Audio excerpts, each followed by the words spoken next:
retrouver, qu'est-ce qu'il faut faire?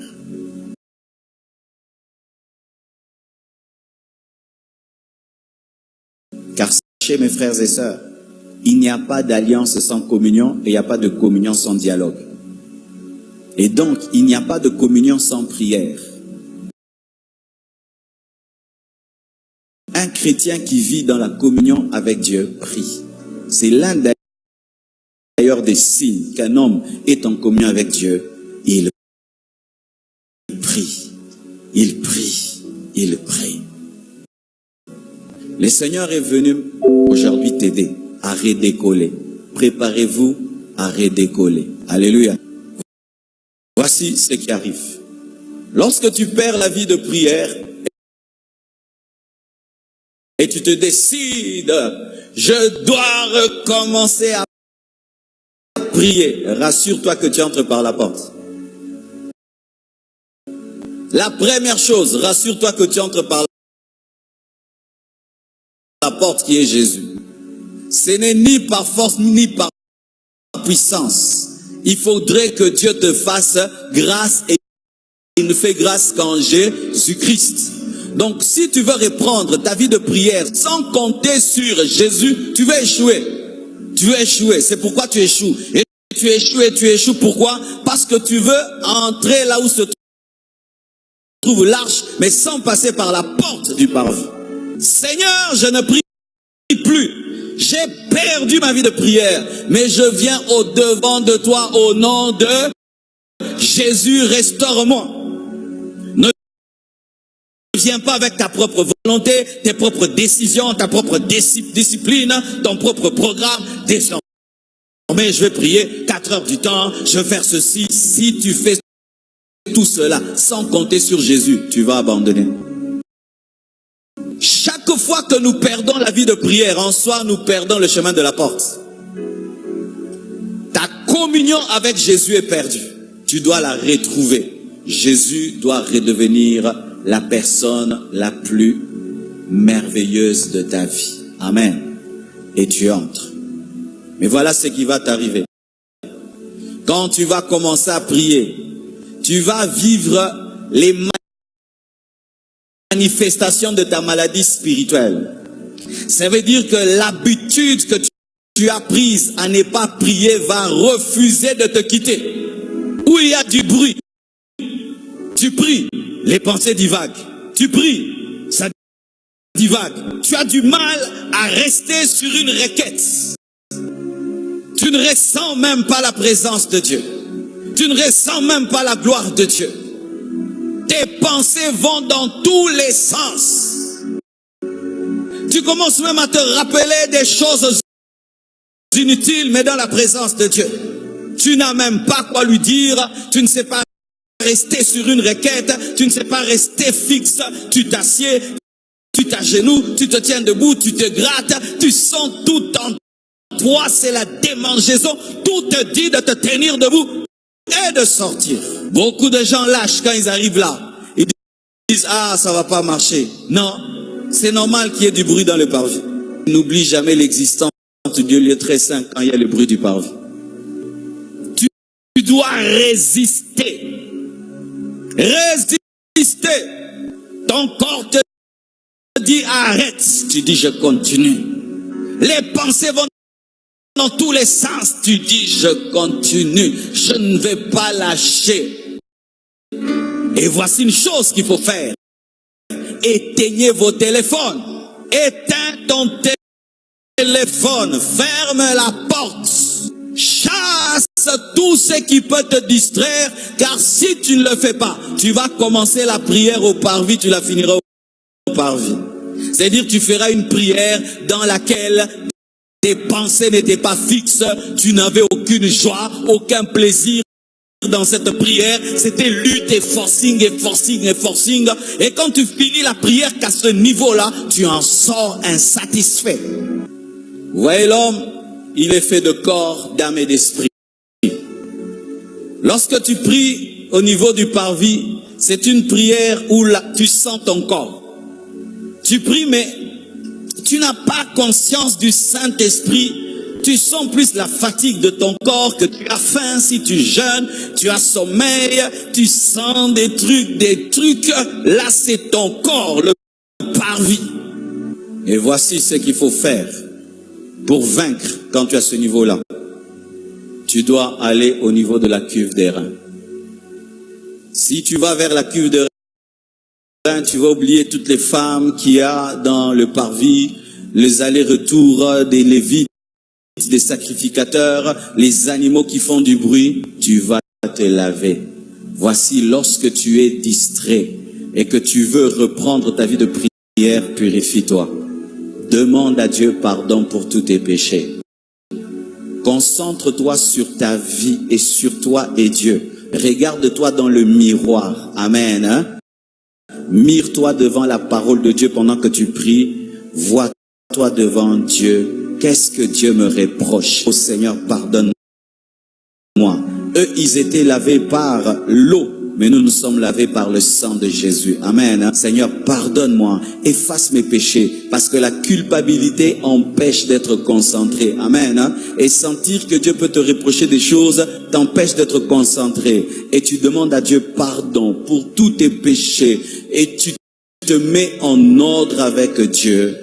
Ensuite, tu te concentres sur l'œuvre de la croix, car l'autel des sacrifices représente Golgotha. Tu commences à dire à Dieu, merci pour l'œuvre de la croix, pour le sang de Jésus qui a coulé pour toi, pour la rédemption, pour la justification, pour la rémission de tes péchés, pour le tombeau qui est vide, pour tout ce que Christ a fait pour toi. Et plus tu te concentres sur ce que Jésus-Christ a fait pour toi, tu commences à oublier tout ce qui se passe dans la maison, tout ce qui se passe, Tu oublies tes péchés, ton ancienne vie, et tu dis merci Jésus pour ton onction dans ma vie. C'est parce que tu es mort. Merci Jésus parce que tu as tout accompli, tu as dépouillé les autorités, les dominations à la croix. Merci pour Golgotha, tu es là, et quand tu vas rester là, du coup, tu vas sentir, tu ne forces plus, tu n'as plus de distraction, parce qu'au niveau du lieu saint, il n'y a pas le bruit de l'extérieur, et tout d'un coup, le chandelier, le Saint-Esprit commence à te guider. Tu as déjà vécu ça? Où tu commences la prière, c'est le forcing, et tu pries même en langue, mais langue en oranzoto, tu pries, et puis même la plupart de nos cultes commencent comme ça. Et ça, tu peux vivre ça dans ta chambre, toi-même dans chambre. Mais le problème de beaucoup de chrétiens, c'est quand vous luttez là, le corps vous tient, vous distrait. Vous dites, Amen. Non, continue jusqu'à percer. Et quand tu perces, tu commences à entendre la voix du Saint-Esprit. Le Saint-Esprit commence à te parler. Il commence à te dire des choses. Tu sais que tu as telle destinée? Ah, c'est vrai. Oui. Tu sais que la Bible dit, le chandelier commence à éclairer le pain de proposition, car le pain représente aussi la parole. En ce moment-là, tu n'as plus faim. En ce moment-là, tu n'es même plus conscient de ce qui t'entoure. En ce moment-là, tu ne forces plus rien. Tu vis une prière qui ne vient plus du corps, mais qui vient de ton âme. Ton âme devient d'accord avec la prière. Parce qu'au niveau du parvis, ton âme ne veut pas prier. C'est pourquoi David dit, réjouis-toi, ô mon âme. Il ordonna à son âme. Pourquoi? Parce que l'âme peut refuser. Alléluia. Ton âme refuse, ton âme aimerait que tu te lèves, que tu sortes de la chambre, que tu ailles te promener, que tu regardes la télévision, que tu appelles au téléphone. Mais ton corps est à genoux, mais ton âme ne veut pas. Qui a déjà vécu ça? Mais si tu continues, tu perces spirituellement, ton âme maintenant est d'accord. Et là, tu t'agenouilles. Tu pries, tu penses que tu n'as pas prié longtemps. Mais la même personne qui luttait ne sent plus le temps passer. Pourquoi? Quand tu commences à parler avec le Saint-Esprit, Il te parle de la parole et tu lui réponds la parole. Il t'explique les Écritures, l'amitié avec le Saint-Esprit. Avec le Saint-Esprit, il commence à t'enseigner, te parler. Tu sens l'onction de Dieu. Mais beaucoup de chrétiens aussi, quand ils arrivent ici, ils s'arrêtent là. Ils ont la révélation de la parole. L'Esprit lui donne la parole. L'Esprit le oint. Il s'arrête là. Mais il oublie une chose. Il oublie l'autel de parfum. L'autel de parfum, c'est l'intercession et l'adoration. Lorsque tu vis des grands moments dans la présence de Dieu, n'oublie jamais les autres et n'oublie jamais ton grand Seigneur que tu dois adorer. C'est pourquoi, frères et sœurs, le plus haut niveau de la prière, c'est lorsque tu t'oublies toi-même, tu commences à penser aux autres et tu commences à adorer ton maître qui t'a choisi. Et l'Esprit de Dieu vient maintenant, lorsqu'il t'enseigne, il te parle. Le chandelier te conduit vers l'autel de parfum, te conduit vers Jésus. Adore Jésus. Tu commences à adorer Jésus. Tu ne l'adores pas avec des mots, mais ton cœur, tu ressens de l'amour pour lui. Amen. Hein? Comme si tu parlais à un homme, tu parlais à une femme, tu ressens quelque chose. Des fois même tu peux être étonné, tu pleures, tu dis, oh nini alléluia. Et c'est comme l'eau. Tu sens des larmes qui coulent de tes yeux. Et te pousse à intercéder pour les autres. Prie pour ce frère-là. Prie pour cette sœur-là. Le parfum commence à monter. Le parfum, tu commences à intercéder pour les autres. Tu commences à adorer. Tu commences à adorer. Tu commences à intercéder. Tu oublies toi-même. Tu t'oublies. Maintenant, ça devient Dieu. Dieu et les autres. Dieu et les autres. Dieu et les autres. Dieu et les autres, Dieu et les autres. Et tout d'un coup, ta chambre est saturée de la gloire. Un homme qui a déjà expérimenté la vraie prière jusqu'au niveau où sa chambre, son esprit est saturé de la gloire de Dieu, il ne saura plus prier ici.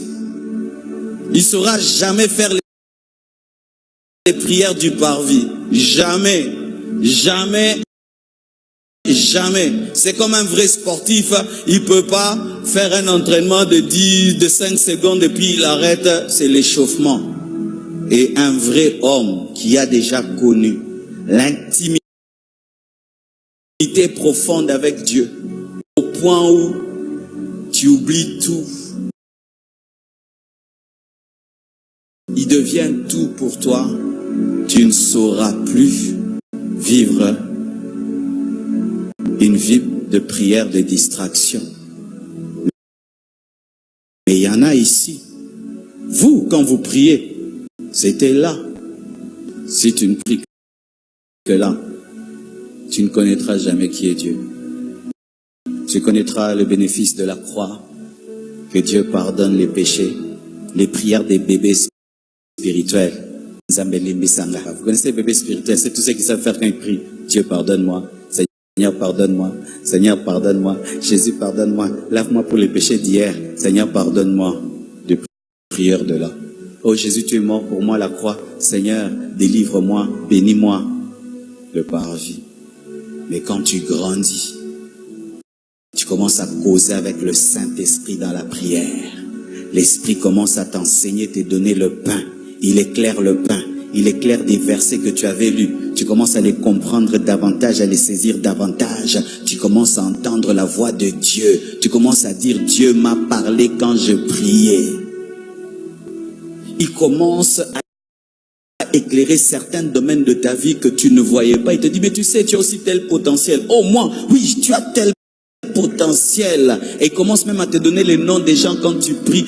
Et dit, prie pour tel, il te donne des requêtes, bien aimé. Et il te dit des fois, arrête de prier, va lire la Bible, tu ouvres, il éclaire, et puis il te ramène encore à prier. Frères et sœurs, quand vous priez, voici ce que l'ennemi aime faire. Vous poussez à avoir conscience que de votre corps et du monde qui vous entoure et de vos besoins, parce qu'il sait que si vous laisse prier, si vous laisse, vous découvrirez que vous avez le meilleur ami qui vit en vous. Je ne sais pas si c'est toi, mais moi, vraiment, je prie par besoin d'amitié. Quand je ne prie pas profondément, je me sens comme si je suis en train de mourir parce que mon ami Jésus, je n'ai pas été trop profond avec lui. Il me manque. Il me manque. Persévère. Le téléphone se radaka. Le bruit entre, tu fermes. Fatigué d'être debout, tu t'agenouilles. Tu es fatigué de t'agenouiller. Tu pries même allongé. Fatigué de t'allonger debout. Dieu voit, cet enfant me cherche. Pouf, l'Esprit de Dieu commence à te parler. L'Esprit de Dieu commence à t'enseigner. L'Esprit de Dieu commence à te révéler les choses. Il commence à te donner des requêtes. Il te pousse dans l'adoration. Et l'adoration t'amène dans la gloire. Et la gloire, chaque fois qu'elle descend, transforme l'homme qui la vit. La gloire est venue sur Moïse, son visage a rayonné. Mais nous, ce n'est pas seulement le visage qui rayonne, toute notre vie rayonne. Car Jésus sur la montagne de la transfiguration, ce n'est pas seulement son visage qui a rayonné, tout en lui a rayonné. Tel il est, tel nous sommes. Est-ce que nous pouvons prier? Voici pour terminer. Soyez capturés par la gloire de Dieu. Une fois que tu arrives à prier jusqu'au point d'être saturé de lui, ne cherche qu'à faire que de telles prières. Et tant que tu n'es pas arrivé là, ne lâche jamais plus. Parce que comme tu l'as goûté, ton esprit n'oubliera jamais. Que Dieu vous bénisse abondamment. Merci beaucoup.